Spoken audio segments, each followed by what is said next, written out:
জি, আসসালামু আলাইকুম। Good morning.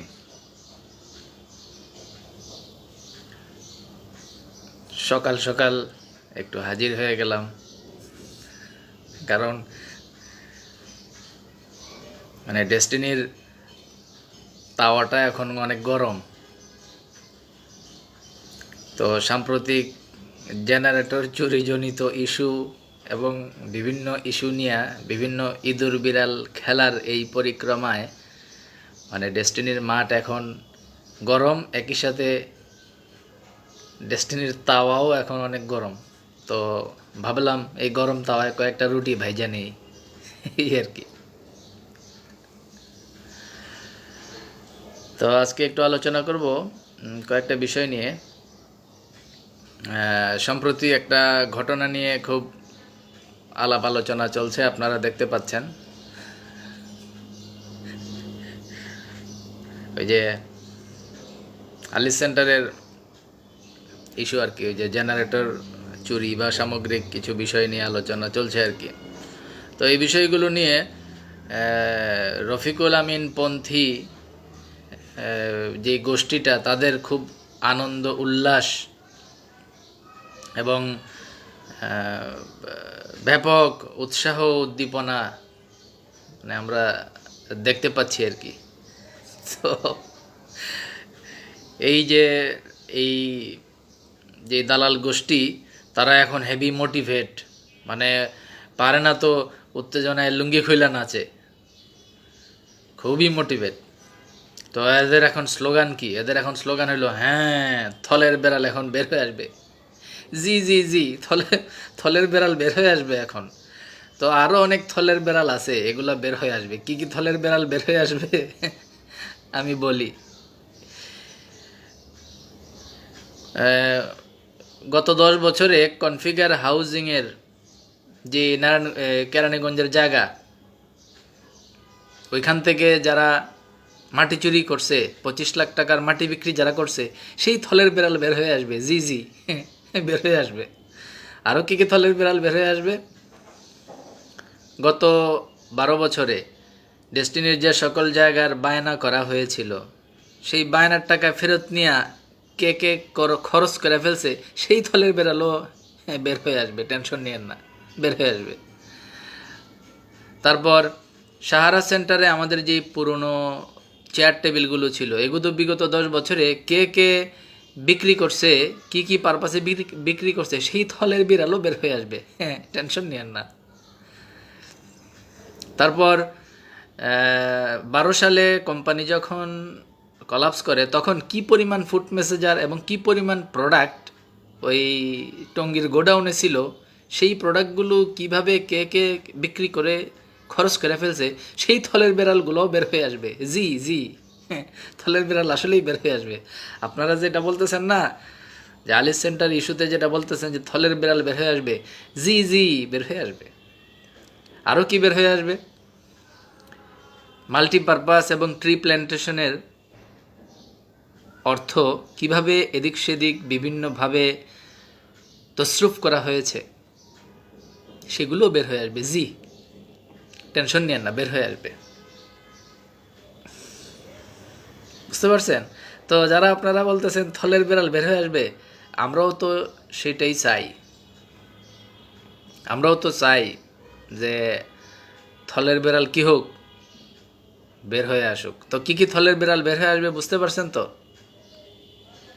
আচ্ছা, এবার আসেন একটা অন্য টপিকস নিয়ে আলোচনা করি।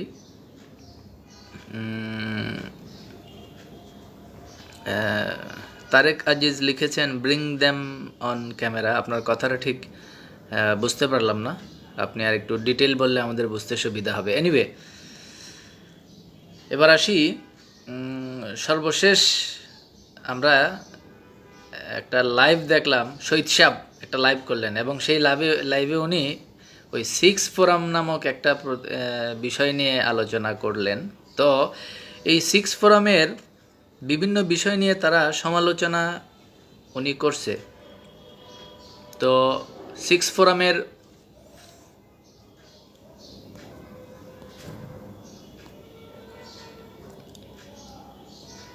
সিক্স ফোরামের উনি সমালোচনা করছে, অর্ধেক সমালোচনা। তো সিক্স ফোরামের যাদের নাম বলছে এই ব্যক্তিগুলো ধরেন দুর্নীতিবাজ, ঠিক আছে, ভালো। তো রফিকুল আমিন কি দুধে দেওয়া তুলসী পাতা? এই সিক্স ফোরামের একটা ঘটনা আপনাদেরকে বলি।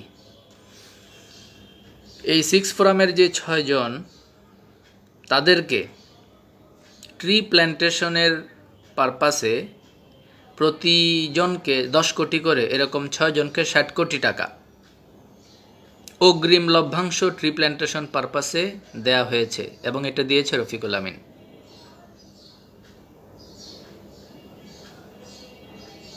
বুঝতে পেরেছেন?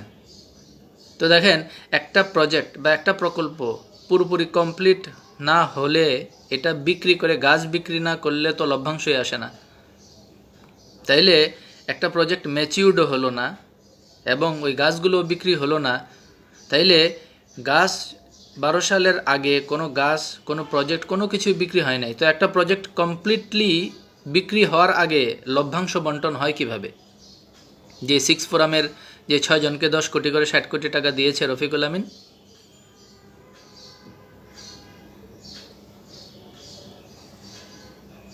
এটা কেন দিয়েছে জানেন? মানে এই যে সিক্স ফোরামের যে 6 জন, এরা রফিকুল আমিনের অনেক এলোমেলো, দুর্নীতি, এ সকল বিষয় নিয়ে যখন তারা কথা বলা শুরু করছিল, ওই তখন তাদেরকে টাকা দিয়ে মুখ বন্ধ করছে আর কি। এবং এটা বিগত 12 সালের আগে এরকম কাজ বহু হয়েছে। যখনই কেউ এলোমেলো কিছু বিষয় নিয়ে কাজ করছে, এলোমেলো বিষয় নিয়ে রফিকুল আমিনের সমালোচনা শুরু করছে, তখনই ওই রফিকুল আমিন টাকা দিয়ে তাদের মুখ বন্ধ করছে। তো এই সিক্স ফোরামের যারা, তারা যদি দুর্নীতিবাজ হয়, তো রফিকুল আমিন কি দুধে দেওয়া তুলসী পাতা? ওই শহীদ দালাল, সে তো ওই সিক্স ফোরামের সমালোচনা করলো, কিন্তু রফিকুল আমিন যে এই 6 জনকে যে 10 কোটি করে 60 কোটি টাকা অগ্রিম ট্রি প্ল্যান্টেশনের লভ্যাংশ অবৈধভাবে দিল, যেটা গাছ বিক্রির আগেই লভ্যাংশ দিয়ে দিল, যেটা অনৈতিক, সেই বিষয় নিয়ে কোনো কথা বলছে এই শহীদ? বলবে না তো, এ তো দালাল। আসেন আরেকটা পয়েন্টে যাই। এই দালাল আরও একটা কথা বলছে, ওই সিগনেচার কোম্পানির সে একটু সমালোচনা করছে। আচ্ছা, ভালো কথা, সিগনেচার কোম্পানির সমালোচনা করছে। তো সে কি বলছে? যে এই সিগনেচার কোম্পানি ডেস্টিনির নেটওয়ার্কটাকে ব্যবহার করে ব্যবসা করতে চাচ্ছিল। ভালো কথা। এনএক্সের সমালোচনা করছে, এনএক্স, তারপরে আমার বাজার, আরও অনেকগুলো বিষয়ে অনেকগুলো কোম্পানির সমালোচনা করছে। তো সিগনেচার ডেস্টিনির নেটওয়ার্ককে নিয়ে ব্যবসা করতে চাইছিল। তো ডিটুকে অ্যাসোসিয়েটস কি করছে? ডিটুকে অ্যাসোসিয়েটস কি বাইরের থেকে লোক নিয়ে কাজ করছে নাকি? ডিটুকে অ্যাসোসিয়েটস ডেস্টিনির নেটওয়ার্ক নিয়ে ব্যবসা করছে না? তাহলে ওইটা সমস্যা নাই। ওই সিগনেচার যেই কাজ করলো, এনএক্স যেই কাজ করলো, আমার বাজার যেই কাজ করলো, ওই সেম কাজ ডিটুকে অ্যাসোসিয়েটস করলে সমস্যা নাই, কিন্তু সিগনেচার করলে সমস্যা।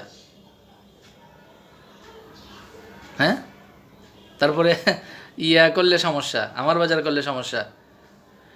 আমি তো বলবো, সিগনেচারে যে পরিমাণ মানুষ প্রতারিত হয়েছে বা ক্ষতিগ্রস্ত হয়েছে, আমার বাজারের মাধ্যমে যে পরিমাণ মানুষ প্রতারিত বা ক্ষতিগ্রস্ত হয়েছে, তার চেয়ে অনেক বেশি প্রতারিত এবং ক্ষতিগ্রস্ত হয়েছে এই ডিটুকে অ্যাসোসিয়েটস নামের এই ভুয়া কোম্পানির কারণে। তো এই বাটপার এই অন্যান্য কোম্পানিগুলোর সমালোচনা করলো, সিগনেচারের সমালোচনা করলো, আর ডিটুকে অ্যাসোসিয়েটসের ব্যাপারে তার কোনো সমস্যা নাই। মানে একই কাজ অন্যরা করলে দোষ, আর আমি করলে খুবই ভালা। যাজ্ঞা। তো সে তো কিছু ইতিহাস টানছে শৈশব, তো এবার আমরাও কিছু ইতিহাস টানি। 2012 সালে যখন ক্রাইসিস শুরু হয়ে একটা ফরম্যাট তৈরি হলো এবং একটা পর্যায়ে আশরাফুল আমিন চিফ কোঅর্ডিনেটর, ওনার নেতৃত্বে যখন কোঅর্ডিনেটর প্যানেলের কার্যক্রম শুরু হলো, এমডিআর এর ফরম্যাটে ব্যবসা যখন শুরু হলো, একটা পর্যায়ে এসে কিছু রাজনৈতিক অস্থিতিশীলতা এবং কিছু সামগ্রিক পরিস্থিতির কারণে মাহতাব সেন্টারের অফিসগুলো কিন্তু তালা মেরে দেওয়া হয় এবং আশরাফুল আমিনের নেতৃত্বাধীন টোটাল টিম সবাইকে কিন্তু অফিস থেকে বের করে দিয়ে সব তালা মেরে দেওয়া হয় এবং একটা ভুতুরে পরিবেশ তৈরি হয়। তো সেই সময় এই ডেস্টিনির ব্যাপার নিয়ে কথা বলার মতো কোনো লোক তখন কিন্তু মাহতাবের সামনে ছিল না। এই তখন এই যে শৈশব, আপনাদের শৈশব, উনি তখন কি করছিল জানেন? আইপিএস এর ব্যবসায় নামছিল। আর তখন ওই যে নাজিমুদ্দিন জুয়েল এবং মোশাররফ হোসেন, শহীদ সাহেবের বক্তব্যে নাজিমুদ্দিন জুয়েল সাহেবের নাম নেয়, কিন্তু মোশাররফ সাহেবের নাম নেয় না। কেন নেয় না উনিই ভালো জানে। তো নাজিমুদ্দিন জুয়েল এবং মোশাররফ হোসেন, ওনাদের তত্ত্বাবধানে তখন ডেস্টিনি সোশ্যাল মিডিয়া ফোরামের কার্যক্রম কিন্তু শুরু হয় এবং কার্যক্রম কন্টিনিউ চলে। তখন কিন্তু এই শহীদ কিন্তু ডরে ভাগছে, পলাইছে। ওই যখন ওই যে মাহতাব তালা মেরে দেওয়া হইলো, ওই তখন ওই ডরে কিন্তু এটা ভাগছে। ভাইগা তখন ওই যে আইপিএসের ব্যবসা করতেছিল। তো এইভাবে সে তো ওইদিকে ব্যবসায় ব্যস্ত, আর এদিকে সোশ্যাল মিডিয়া ফোরামের মাধ্যমে সারা দেশে যখন আস্তে আস্তে একটা নেটওয়ার্ক ডেভেলপ হলো, এবং বিশেষ করে যখন সারা দেশে একটা মানববন্ধন হলো একসাথে 64 জেলায়, ওই তখন এই দালালের মাথা নষ্ট হইলো। সে তো দেখলো, আরে কিরে, আমার তো তাহলে এখন আসা উচিত। এইবার সে দৌড়ে আইসা এই তখন আবার সোশ্যাল মিডিয়ার সাথে ভিড়া শুরু করলো। ইন দ্য মিন টাইম সে কী করলো জানেন? ওই যে কয়েকজনের নাম বলছে না গত লাইভে, যে ওই যে ডায়মন্ড তাজুল ইসলাম, ডায়মন্ড ফিরোজ আলম টিপু, আরও কয়েকজনের নাম বললো না? এই কয়েকজন মিলে কি করছে জানেন? রফিকুল আমিনের জামিনের জন্য তারা জিনের বাদশা ধরছে। এই শহীদ, এই আপনাদের শহীদ শৈশাব, সে জিনের বাদশা ধরছে। মানে জিনের বাদশা দিয়া তাবিজ টাবিজ করাইয়া নাকি রফিকুল আমিনের জামিন করে ফেলবে। ভালো কথা। এবং এগুলো নিয়ে বিভিন্নভাবে বিভিন্ন জায়গায় সিটিং দিছে। এই যে বিএনপি পার্টি অফিসের সাথে মিডওয়ে হোটেলটা আছে না, এই মিডওয়ে হোটেল এসে কয়েকবার বিভিন্ন পার্টি নিয়ে এই ডায়মন্ডদেরকে নিয়ে এই শহীদ বসছে। এবং কয়েক মাস পরে সে 40 থেকে 45 লাখ টাকার বিল করছে, ওই খাওয়া পারপাস, এই পারপাস, সেই পারপাস, বিভিন্ন পারপাস। এরা নাকি গাড়ি টাড়ি বিক্রি করে নাকি হেভি হেভি কাজ করছে। জিনের বাদশারা নাকি ম্যানেজ করে এই রফিকুল আমিনের নাকি জামিন টামিন করাই ফেলে। আচ্ছা, ভালো কথা। পরবর্তীতে এই বিল নিয়ে যখন রফিকুল আমিনের কাছে গেছে, রফিকুল আমিন এদেরকে ধমকায়া দূর দূর করে কিন্তু এগুলোর বৈক্যা একদম ধমকাইছে ইচ্ছা মতো। এটা আপনারা ওই যে কোর্টে তো রফিকুল আমিন আসে, সেই হিসাবে তো আসে, এদেরকে জিগায়েন আমি যা বলতেছি এগুলো ঠিক কিনা। ওই 6 ফোরামের কথা যে বলছি, এই 6 ফোরামের 6 জনকে যে অগ্রিম গাছ বিক্রির আগেই লাভের টাকা দিয়ে দিয়েছে, এটা কেমন কথা? গাছ বিক্রি না হইলে লাভের টাকা দেয়া দিবেন কিভাবে? তো ওই 6 ফোরামের 6 জনকে যে 60 কোটি টাকা দেওয়া হয়েছে, এটা রফিকুল আমিনরে যায় জিগায়েন, কোর্টে তো আসে। তারপরে ওই যে শহীদ সাহেবরে যায় জিগায়েন যে জিনের বাদশার বাবদ টাকা পয়সা এদিক সেদিক কইরা ওই রফিকুল আমিনের জামিনের জন্য কাজ করছিল কিনা জিজ্ঞাসা করেন। তো সে যে বলে থলের বিড়াল বের হবে, জি জি জি, থলের বিড়াল বেরোবে। নতুন বোর্ডের যেভাবে কার্যক্রম চলতেছে, থলের বিড়াল বাইর হবে, জি বাইর হবে। আচ্ছা, এরপরে দেখেন সে এই লাইভে আরেকটা কথা বললো, এই বাটপার বলল যে সুমোটো রুলের খবর নাকি সে জানে না, এবং রফিকুল আমিনও নাকি সুমোটো রুল হবে। তারপরে আদালতে 2টা পক্ষ দাঁড়াই গেলে মাঝখানে 3য় পক্ষ আইসা রাষ্ট্রীয়ভাবে লোকজন এসে ঢেকা যাবে, এটা নাকি সে জানতো না, এটা নাকি রফিকুল আমিন জানতো না। এরা দুধু খায়, এরা জানতো না সুমোটো রুল, এটা জানতো না। কত বড় বাটপার দেখেন। এরা এগুলো পরিকল্পিত, এরা জানতোই যে এটা করলেই সুমোটো রুল জারি হবে, তখন আর এই বোর্ড এককভাবে কাজ করতে পারবে না, ওই তার দালালের ভিতর থেকে কিছু দালালকে তখন বোর্ডে ঢুকাই দিবে। এখন কি বলতেছে জানেন? এখন বলতেছে সুমোটো রুলের খবর নাকি এরা জানতো না। বাটপার গোষ্ঠী। তো যাই হোক, আমাদের বর্তমান পরিচালনা পর্ষদের অনেক কিছুই সমালোচনা করলেও এই বাটপার, এই চেয়ারম্যান সহ যারা কোর্ট অ্যাপয়েন্টেড ডাইরেক্টর, এদের কথা বলতে এসে কিন্তু তেনাই গেছে, পুরাই তেনাই গেছে। বলতেছে না না না, এরা কাজ করুক, এদের কাজে আমাদের কোনো সমস্যা নাই। এই বেটা, এদের কাজে তোদের সমস্যায় না আসে কি আসে যায় বেটা, এরা কি তোদের কথায় চলে নাকি? মানে এখন এই সব তেলোমেলো এদিক সেদিক করলেও নতুন বোর্ডের চেয়ারম্যানের যে ব্যাপার, যেটা এইখানে এসে কিন্তু পোতাই গেছে। এখানে এসে আর কোনো কথা কয় না, মিউ মিউ মিউ মিউ করে বিড়ালের মতো। তো এখনো অডিট শুরু হয় নাই বাজান, অডিট এখনো শুরু হয় নাই, এতেই এই অবস্থা। আমরা এটাই চাচ্ছিলাম যে একটা চেক অ্যান্ড ব্যালেন্স থাকতে হবে।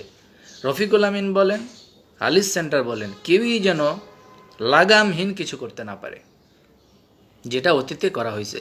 তো আলহামদুলিল্লাহ, এখন তো যে রাষ্ট্রীয়ভাবে যে প্যানেল চলে আসছে, এই প্যানেলের কারণে এখন কেউই আর লাগামহীনভাবে কিছু করতে পারতেছে না। যেই কাজ করতেছে কট খেয়ে যেতেছে। এই যে দেখেন জেনারেটর ইস্যুতে আপনার এলোমেলো যারা করেছেন তারা কিন্তু বেকায়দায় পড়ে গেছেন।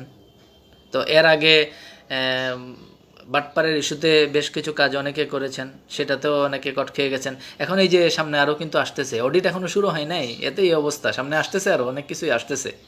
তো এই যে ওই বলে না যে থলের বেড়াল, থলের বেড়াল বেরোবে, থলের বেড়াল আরও বেরোবে, অপেক্ষা করেন। আরেকটা তথ্য আপনাদেরকে দিই, 2012 সাল থেকে আমরা যারা এই কোম্পানির সমস্যা সমাধানের জন্য কোষের বাবদ টাকা দিয়েছি আইনি প্রক্রিয়ার সহযোগিতার জন্য, আমরা কি শুধু রফিকুল আমিনের আইন বা মামলা পরিচালনার জন্য টাকা দিয়েছি? আমরা এই প্রতিষ্ঠানের যে সকল কর্মকর্তাগণ মামলায় জড়িত আছেন তাদের প্রত্যেকের মামলার খরচ চালানোর জন্যই কিন্তু আমরা টাকা দিয়েছি। কিন্তু আপনারা জেনে অবাক হবেন যে যে টাকাগুলো আমরা কোষের বাবদ বা বিভিন্ন পারপাসে দিয়েছি সেই টাকার খরচটুকু রফিকুল আমিনের মামলার পরিচালনার ক্ষেত্রেই ব্যয় করা হয়েছে। জেনারেল হারুন সাহেব বলেন বা চেয়ারম্যান আলহাজ মোহাম্মদ হোসেন বলেন, ওনাদের মামলা চালানোর জন্য কিন্তু ওনাদের ব্যক্তিগত পকেট থেকে টাকা দিয়ে মামলা চালাতে হয়েছে। কেন এটা হবে? আমরা কি শুধু রফিকুল আমিনের মামলা পরিচালনার জন্য টাকা দিয়েছি? আমরা তো সকল কর্মকর্তার মামলা পরিচালনার জন্যই টাকা দিয়েছি।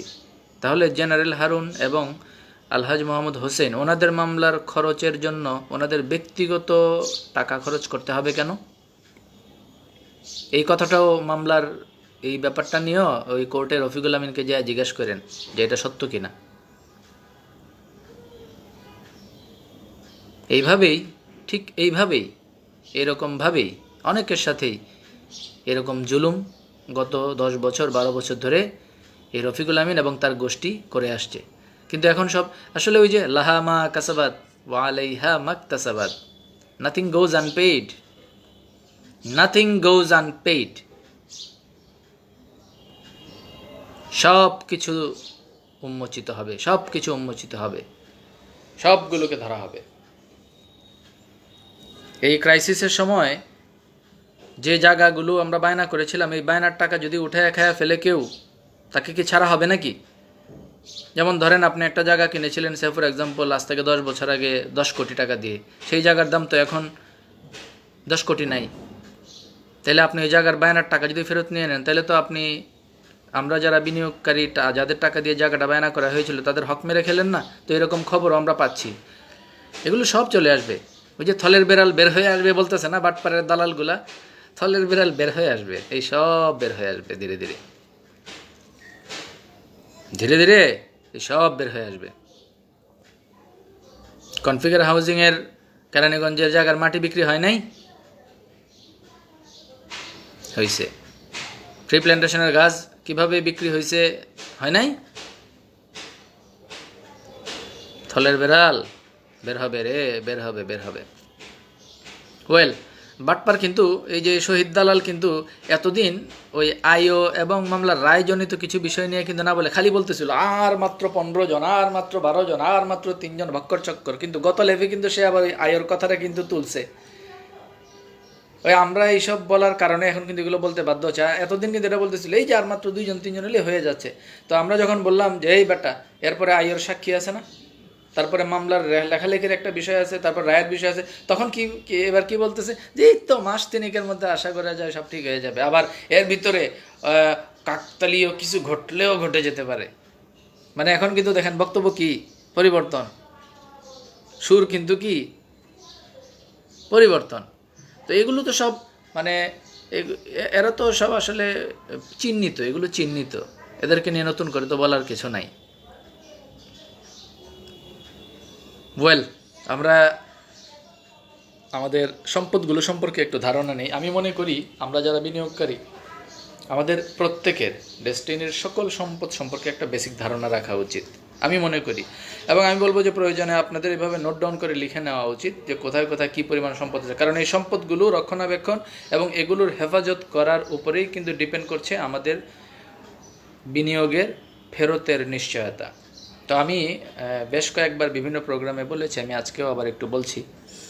যেমন আমাদের যে জমিগুলো আছে এই জমিগুলো সম্পর্কে বা সম্পদগুলো সম্পর্কে আপনাদের একটু ধারণা রাখা দরকার। ঢাকা বিভাগে আমরা যদি বলি, গাজীপুরের টঙ্গীতে 9.5 একর জায়গা, যে টঙ্গী মেডিকেল কলেজ অ্যান্ড হসপিটালের জন্য, এটা তো জানেনই আপনারা। রাজধানীর ফার্মগেটে আনন্দ ছন্দ সিনেমা হল দুটি, এই দুটির এটাও আমাদের একটি সম্পদ, এটাও আপনারা জানেন।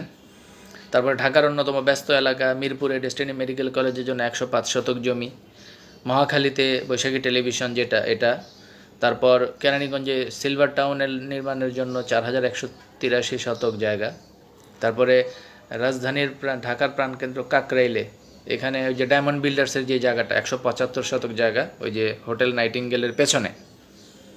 তারপরে সাভার, ঢাকার সাভারের সাদাপুরে ডেস্টিনির সাসকো প্রপার্টিজের নামে 2383 শতক জায়গা।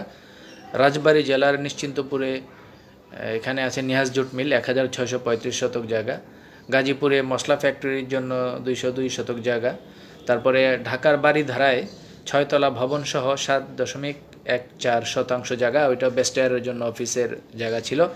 তারপরে তেজগাঁও শিল্প এলাকায় ডেস্টিনি মিডিয়া অ্যান্ড পাবলিকেশন, এটা তো নাই, এটা তো আগেই বলছিলাম যে জায়গাটা ছিল আমাদের ভাড়া, আর মেশিনারিজ ছিল কিনা, মানে আমাদের পাগলে পাইছিল আর কি, ভাড়া জায়গায় কিনা মেশিনারি স্থাপন করা। এখন ভাড়া শেষ, জায়গাও ছেড়ে দিতে হয়েছে, মেশিনারিজ তো শেষ। ওয়েল, নাসির ট্রেড সেন্টারে 5000 স্কোয়ার ফুটের যে অফিসটা, ওইটা কী অবস্থা কে জানে। ঢাকার বাণিজ্যিক এলাকা কাকরাইল রাজমণি শাখার সাথে যে 28 শতক জায়গা। গোপীবাগে আমাদের 9 শতক জায়গার উপরে 5তলা ভবন, যেটাতে ডেস্টিনি প্রিন্টিং প্রেস আছে যেটা সেটা। তারপরে বাইতুল মোকাররমের উল্টা পাশে 24.23 শতাংশ জায়গা, এটা কোনটা আপনারা চিনবেন, এই যে ফলের বাইতুল মোকাররমে ফল টল বিক্রি করে না আজাদ প্রোডাক্টসের সাথে, এর ঠিক সাথেই দেখবেন 2 থেকে 3 তলা একটা ভবন কমপ্লিট হওয়ার পরে কাজটা আটকে আছে। এটা মূলত ছিল যুবকের টেলিবার্তা নামক যে যুবকের প্রতিষ্ঠানটা, এটা পরবর্তীতে ক্রাইসিসের পড়ার কারণে যুবকের এটা ডেস্টিনি কিনে নেয় টেলিবার্তা। তো সেই টেলিবার্তার এই ভবনটা, এই জায়গাটা কি এখন আমাদের দখলে আছে?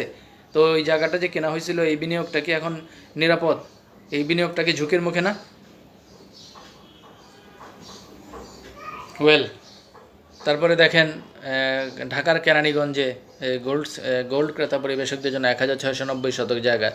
তারপরে কেরানীগঞ্জে মাওয়া রোডে 2200 শতক জায়গা। গাজীপুরের তারপরে কাকরাইলে সাহারা টাওয়ারে 2, 3, 6, 8, 13, 14 এই 6টা তালা, এটা আমাদের প্রতিষ্ঠানের মালিকানায়। তারপরে আপনার আলিস সেন্টারের 3টা ফ্লোর এবং 3টা দোকান, 12,035 স্কোয়ার ফিট টোটাল। তারপর 33 পুরানা পল্টনে ডেস্টিনি ভবন নির্মাণের জন্য 16.48 শতক জায়গা। তারপরে রাজধানীর 177 বিজয়নগর যে মাহতাব সেন্টার যেটা, এখানে দ্বিতীয়, তৃতীয়, 11 এবং 14 তলা, আর 2টা কার পার্কিং সহ 27,300 স্কোয়ার ফিট জায়গা। মুন্সিগঞ্জের গজারিয়ায় প্যাকেজিং কারখানার জন্য 59 জায়গা। ফিরোজ মাহমুদ লিখেছেন, খুব ভালো হচ্ছে ভাই, কোষের টাকা ফেরত দিবে নাকি লভ্যাংশ দিবে? কোষেয়ারের টাকার ব্যাপারে বর্তমান পরিচালনা পর্ষদ তো আসলে কোনো উদ্যোগ নিতে আইনগতভাবে পারবে না, তবে আমরা বর্তমান পরিচালনা পর্ষদের কাছে আমরা সহযোগিতা চাইব যে কোষেয়ারের টাকার ব্যাপারে মালিক পক্ষের অবস্থান থেকে যেন একটা ভূমিকা নেওয়া হয়, কারণ এখানে প্রায় 8 থেকে 10 হাজার ব্যক্তিগত 10 বছরে আমরা বিনিয়োগ করেছি, আমাদের বিনিয়োগের আমরা মূল্যায়ন চাই। এখন রফিকুল আমিন টাকা নিয়েছে না কি নিয়েছে, এটা রফিকুল আমিনের সাথে মালিক পক্ষ যেন দেন দরবার হোক বা যেভাবে হোক বুঝে, এই ব্যাপারটা আমরা মালিক পক্ষের কাছে চাইবো আর কি ইনশাআল্লাহ। ওয়েল, রাজধানীর বিজয়নগরে পুরানা পল্টন লেনে 101 শতক জায়গা, এই বিজয়নগরে পুরানা পল্টন লেনে যেটা। তারপর রাজধানীর বাড়ি, এটা হলো আপনার ধানমন্ডিতে 673 নম্বর বাড়ি, 32 নম্বর রোড, এখানে 3740 স্কোয়ার ফিটের একটা ফ্ল্যাট। এই জায়গাগুলো আমাদের খুব ভালো মতো কিন্তু জানা রাখতে হবে যে কোথায় কি সম্পদ আছে, কারণ এই সম্পদগুলোর উপরেই নির্ভর করছে আমাদের বিনিয়োগ ফেরতের নিশ্চয়তা। তারপর মুন্সিগঞ্জে সিরাজদি খানে আছে ডেস্টিনি ডেভেলপার্সের জন্য 628 শতক জায়গা। তারপরে রাজধানীর মোহাম্মদপুরে 16/1 মোহাম্মদপুর, এখানে আছে 20 শতক জায়গা। বাড্ডার সাঁতারকুলে আছে 72 শতক জায়গা। আশুলিয়ায় আছে 17 শতক জায়গা। সাভারে আছে 2 একর জায়গা, এবং আরেকটা জায়গায় সাভারের CBH হ্যাচারিতে আছে 3 একর জায়গা। তো এই জায়গাগুলোর রক্ষণাবেক্ষণ, অন্য যে বিষয়গুলো আছে, এগুলো কি আদৌ কি ঠিকঠাক মতো আছে নাকি, এই বিষয়গুলো নিয়ে কিন্তু আমাদের ভাবতে হবে। তো আশার বিষয়, আনন্দের বিষয়, বর্তমান পরিচালনা পর্ষদের যিনি চেয়ারম্যান জনাব প্রশান্ত ভূষণ বড়ুয়া, উনি 12 সালে যখন কোম্পানি কলাপস করে, তখন আদালত কর্তৃক যে অ্যাটাচমেন্ট লিস্ট ছিল, যেটা জব্দের লিস্ট ছিল, সেই লিস্টটা উনি হাতে নিয়েছেন। আশা করি সমস্ত কিছুই সেই লিস্টে আছে। চট্টগ্রামে আমাদের যে জায়গাগুলো, যে কক্সবাজারের হোটেলের ক্ষেত্রে এখানে 5 তারকা যে হোটেলটা, এখানে 100 শতক জায়গা। চট্টগ্রামের বাঁশখালীতে আছে 1833 শতক জায়গা।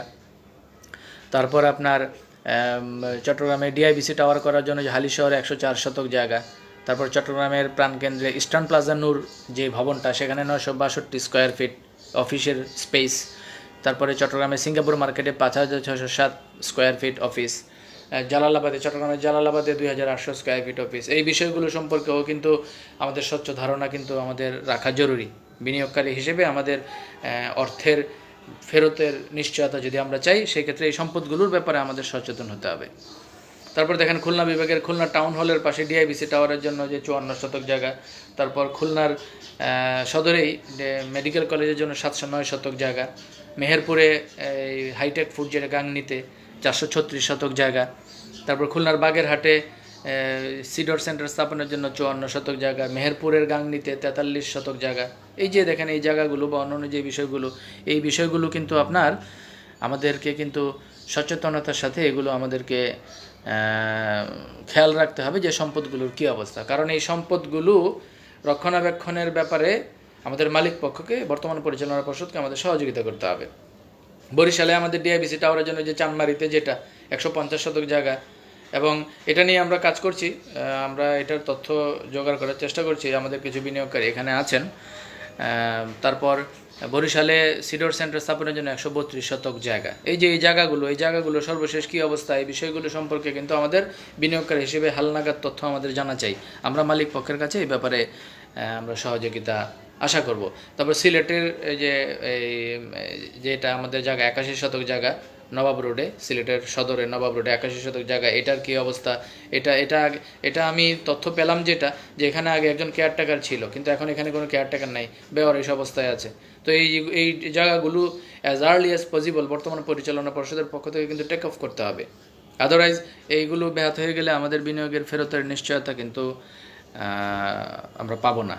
তো এই ব্যাপারগুলোতে আশা করি মালিক পক্ষ দ্রুত ভূমিকা নেবেন। আর আমাদের এই সম্পদগুলো সম্পর্কে আমি মনে করি আমাদের প্রত্যেকেরই কিন্তু তথ্য রাখা উচিত, তথ্য জানা উচিত, একজন বিনিয়োগকারী হিসেবে আমাদের বিনিয়োগের সেফটির জন্যই। তারপর রংপুরের জেলা সদরে 96 শতক জায়গা কেনা হয়েছে আপনার ডিআইবিসি টাওয়ারের জন্য, যে রংপুর ক্যান্টনমেন্টের পাশেই আর কি। এটা যারা রংপুরে ওইখানে 2500 স্কোয়ার ফিট অফিস। আমরা আবার চলে আসবো ইনশাআল্লাহ।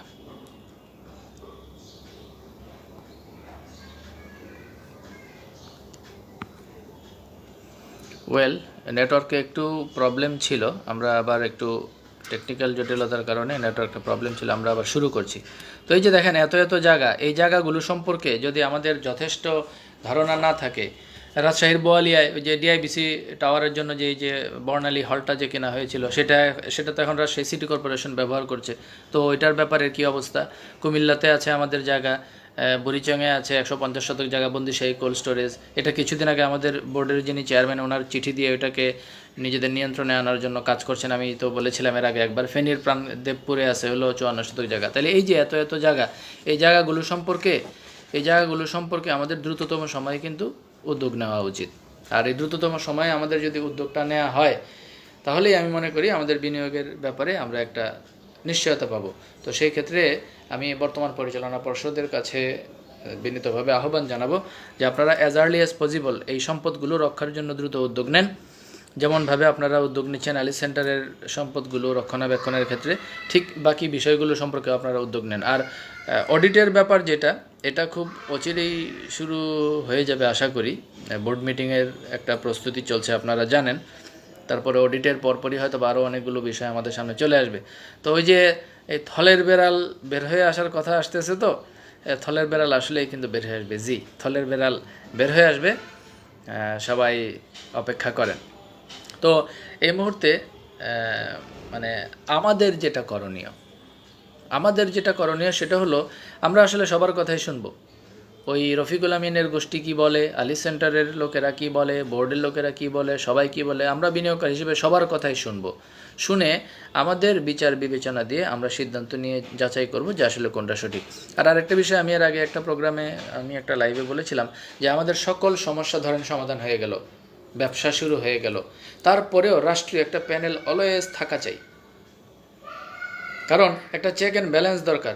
ওই এককভাবে কোনো ব্যক্তিকেই আর একতান্ত্রিক কোনো কাজ করার সুযোগ আর ভবিষ্যতে দেওয়া যাবে না।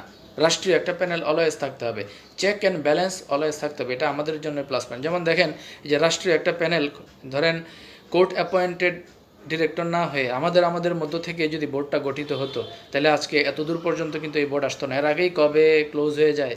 কিন্তু কোর্ট অ্যাপয়েন্টেড ডিরেক্টররা থাকার কারণে, একটা রাষ্ট্রীয় ভিত্তি থাকার কারণে এখনও কিন্তু আলিস সেন্টারের কার্যক্রমগুলো কিন্তু একটা ভিত্তি নিয়েই কিন্তু দাঁড়িয়েছে এত ঝামেলার পরেও। অতএব রাষ্ট্রীয় একটা প্যানেল অলওয়েজ আমাদের প্রতিষ্ঠানের সাথে লিঙ্ক আপ থাকা চাই, আমাদের প্রতিষ্ঠানের স্বার্থে।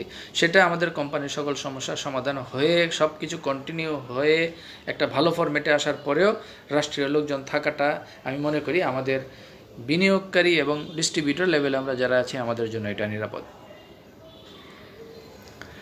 তো আজকে এতটুকুই, আশা করি বুঝতে পেরেছেন। আমি একটু থলের বেড়ালের কথা বলছিল তো দালালের গোষ্ঠী, তো একটু থলের বেড়াল যে আরও কিছু বের হবে সেটারও একটা হালকা ধারণা আপনাদেরকে দিলাম।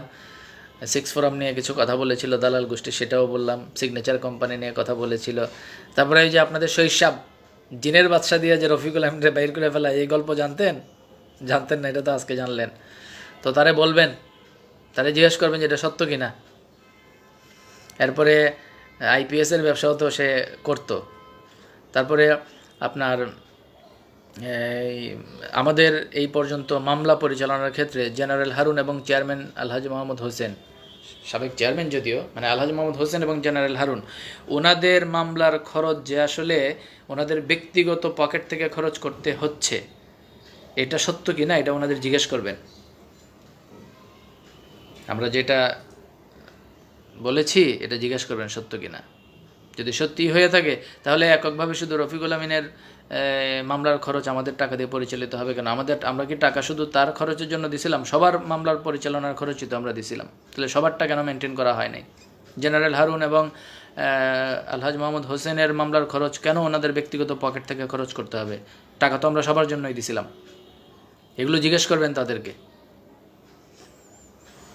আর আমাদের করণীয় কি? ওই যে করণীয় এইটাই, যেহেতু এখন তাওয়া গরম আছে, সবাই রুটি ভেজে নেন। যখনই যে সময় পাবেন, সুযোগ পাবেন, আলিসের দিকে আসবেন, আলিস সেন্টারে যাবেন, বিভিন্ন পরিস্থিতি দেখবেন। আমিও তো গতকালকেও গেছিলাম। আমি যখনই যাই একটু খোঁজ খবর রাখি। আর আইনি প্রক্রিয়া থেকে শুরু করে অন্য যে বিষয়গুলো আছে, এগুলো ওই যে দালাল যে শহীদ, সেই তো বললো যে আরও মাস 3-এর মতো লেগে যাবে। আসলে এটা মাস, দেখেন এইটাই কিন্তু আমরা বলছিলাম যে আরও 3-4 জনের সাক্ষী বাকি আছে। 16 তারিখে ডেট পড়ছে, এদের সাক্ষী হবে, এরপরে আয়োদের শুনানি হবে, রায় লেখা হবে, অনেকগুলো বিষয় আছে, অনেকগুলো বিষয়। তো এই বাটপাড়া গোষ্ঠী কিন্তু স্বীকার করছে। গতকালকে শহীদ বললো না, শহীদ সাহেব বললো না যে এই তো আর মানে মাসখানেক আর মাস 3 লাগবে। এটা মাস 3 না, আমরা যেটা বলছিলাম হয়তো বা এটাই হবে। দেখবেন যে আরও এই বছরটা লেগে যাবে হয়তো বা একটা, মানে মাস 3 1 বা 6 লেগে যাবে এটার রায় আসতে। আর রায় আসলে রফিকুল আমিনের যে বেকসুর খালাস হবে তা না। দেখেন, খালি আবেগে কথা না বইলা বাস্তবতা দিয়ে দেখেন। আমার ধারণা এই মামলায় যারা আসামি আছেন প্রত্যেকের বড় মাপের সাজা হবে। রফিকুল আমিন সহ সবার ওই ট্রি প্ল্যান্টেশন মাল্টিপারপাসে যেভাবে হয়েছে ওইভাবে। এনিওয়ে, আমরা আমাদের কার্যক্রমগুলোকে সচেতন করার স্বার্থে আমরা আমাদের সম্পদগুলো সম্পর্কে ধারণা রাখি, সবার সব কিছু মনিটরিংয়ে রাখি, রফিকুল আমিন পন্থীদের সব কিছু মনিটরিংয়ে রাখি, আলিস সেন্টারের সব কিছু মনিটরিংয়ে রাখি, এবং সজাগ এবং সচেতন দৃষ্টি দিয়ে আমাদের বিনিয়োগকারী হিসেবে আমরা আমাদের নিজেদেরকে সম্পৃক্ত রাখি। আর ব্যানার কেন্দ্রিক যে বিষয়গুলো, এর আগেও আমি একবার বলেছিলাম যে ডেস্টিনি সোশ্যাল মিডিয়া ফোরাম, পরবর্তীতে ভেঙে এটা ব্লু গ্রিন হলো, গো ডায়মন্ড, বিল ডেস্টিনি, সেঞ্চুরি প্লাস, ডিডাফ, যে সংগঠনগুলো গত 1 যুগ ধরে প্রতিষ্ঠানের কার্যক্রমকে গতিশীল করার লক্ষ্যে সহযোগিতা করেছে, সেই সংগঠনের দায়িত্বশীল সহ 20 সালে তলবি সভা হওয়ার পরে central PhD forum, executive forum, distributor ফোরামের দায়িত্বশীল যারা আছেন, সবারই কিন্তু কম বেশি আজকে এতদূর আসার পেছনে অবদান আছে। অতএব আমি বলবো আপনারা সবাই এখন ইউনাইটেড হয়ে জয়েন্টলি এখন কিছু মুভমেন্ট কন্টিনিউ করেন, কারণ সবাই একত্রিত হয়ে আমাদের নিজেদের বিনিয়োগের টাকা এবং আমাদের দাবি দেওয়া এবং আমাদের বিনিয়োগের সঠিক মূল্যায়ন বুঝে নেওয়ার সময় কিন্তু চলে আসছে। তো সবার প্রতি উদাত্ত আহ্বান জানাচ্ছি, সকল সংগঠনের সবাই একত্রিত হয়ে যার যার মতো করে সচেতন এবং সক্রিয় হন এবং সংশ্লিষ্ট বিনিয়োগকারীদেরকে সচেতন এবং সক্রিয় করেন। আমাদের প্রতিষ্ঠানের মঙ্গলার্থে এটা অত্যন্ত জরুরি এবং আমাদের বিনিয়োগকারীদের স্বার্থ সংরক্ষণের ক্ষেত্রে এটা আরও বেশি জরুরি। তো আজকে এই পর্যন্তই, সবাই ভালো থাকবেন। আর নেক্সট লাইভে আমরা আরও কিছু বিষয় নিয়ে কাজ করছি, মাল্টিপারপাসের কিছু বিষয় নিয়ে কাজ করছি এবং আরও কিছু তথ্য উপাত্ত নিয়ে কাজ করছি। এগুলো নিয়েও সামনে আমরা ইনশাল্লাহ হাজির হব। সত্য উন্মোচিত করাটাই আমাদের কাজ, সে যেই হোক, যত বড় পিসাবি হোক, সেটা রফিকুল আমিন হোক, আর ওই কুদ্দুস আলী হোক, আর জমির উদ্দিন হোক, আর সমীর উদ্দিন হোক, যেটা সত্য সেটা সত্য এবং সেটা ঠাস করে প্রকাশ করে দেওয়া হবে।